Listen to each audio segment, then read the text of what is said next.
Hi, this is Sue for Parkinson Me, my journey with Parkinson's.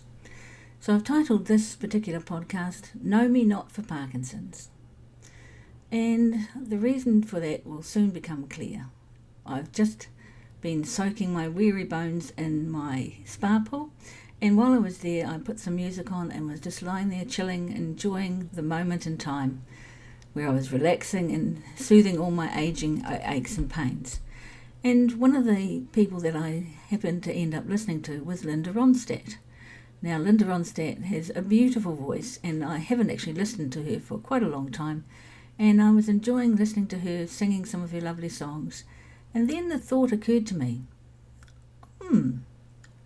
I think Linda Ronstadt had Parkinson's, or has Parkinson's. I don't actually know whether she's still around, so I'm not exactly sure, not absolutely sure, but I'm pretty sure that she was diagnosed with Parkinson's. And after that thought came another thought. Isn't it wonderful that hearing her sing brought up memories of when I was a teenager listening to her music, and even beyond that, and all my thoughts initially were about her music and how beautiful it was. And Parkinson's was an afterthought. It was I think she had Parkinson's, but it's not what I knew her for. It's not what I identified with her for. And I thought that was wonderful. You have the likes of Linda Ronstadt and Billy Connolly, John Walker, who was a well-known athlete here in New Zealand, Michael J. Fox, of course, known for his Back to the Future and other acting that he's done. Ozzy Osbourne, most recently, who's recently passed away, known for his music, known for his kind of quirky way of being, his quirky family, and so much more than the Parkinson's that he ended up with. And of course, Muhammad Ali is another one. And all of these people, the first thing that you think of is not Parkinson's. And I want that for me. I don't want people to say, oh yes, Sue had Parkinson's, I remember she had Parkinson's, and that's the first thing they think of and the last thing that they think of in relation to me and my life. My life is not defined by Parkinson's. Parkinson's is a pocket, a tiny wee pocket, a glitch in my life that has not been there all my life. And I have lived a life separate to that diagnosis. So, Know Me Not for Parkinson's is about celebrating who we have been, who we are, and to know that and hope that we are known for more than just this diagnosis. So know me not for Parkinson's. Know me for being a social worker and doing good in the social work community. Know me for writing a book for children whose parent had a stroke that hopefully helps them. Know me for writing poetry that puts a smile on people's faces because it is rather silly. Know me for being a good wife. Know me for being a good sister. Know me for being a good mum, at least I hope I am. Know me for being a nana to all my grandchildren. Know me for being a good baker and for sharing that knowledge with my grandchildren. Know me for having a silly sense of humour at times, and sometimes laughing till I can't breathe, and sometimes doing that with my grandchildren. Know me for never being too old to be silly and to laugh and to be stupid. Know me for not having to take life seriously all the time. Know me for me. Don't know me for Parkinson's. That is my message for today.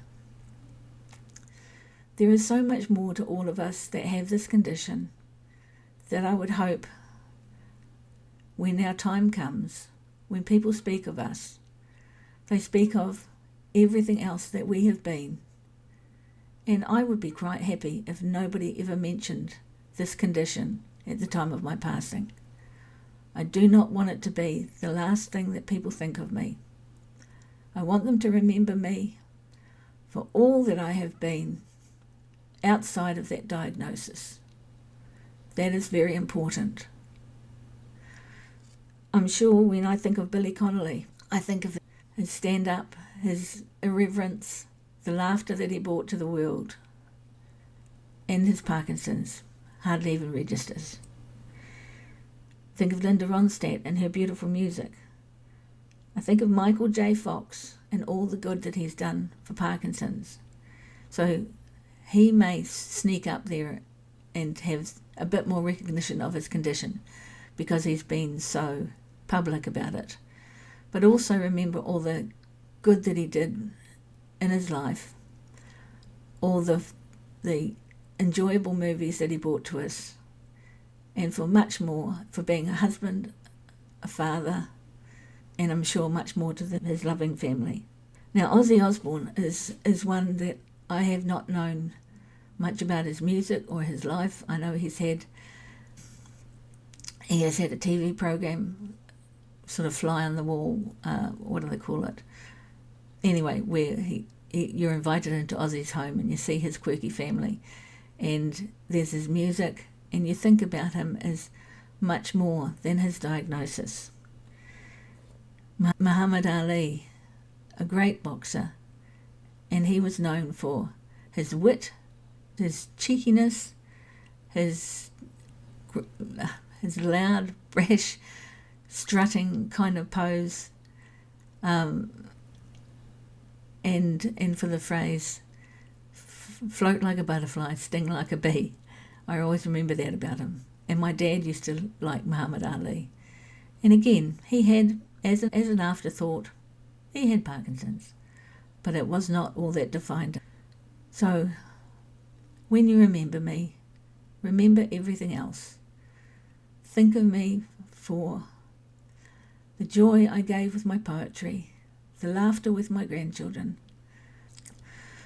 the love I share with all who care for me and who I care for. Think of me with laughter. Think of me for fun. Think of me as someone who, as a nana, was not above asking Google to play fart noises for her grandchildren, and I was the one that laughed the most. You're never too old to do something totally stupid, to have a laugh with your grandchildren, to have a laugh with those you love. You have been more than that. More of your life has been not about that. So celebrate those good things in your life and relegate Parkinson's to where it deserves to be, right at the bottom of the heap, an afterthought, not something that is the first thing that springs to mind. I want people to say all the things that they knew about me, and then maybe at the end they go, like I did with Linda Ronstadt. I think she might have had Parkinson's, but I can't remember. And that, to me, would be the best epilogue that I could have. So this has been Sue, just a short wee thought about Parkinson's and where it does or doesn't deserve to be known. It does not deserve top billing. It deserves to be at the bottom of the heap, for I will not allow it to be my everything and what I'm all about. So this has been Sue for Parkies and me, my journey with Parkinson's. Kia kaha, be brave, be strong, be you.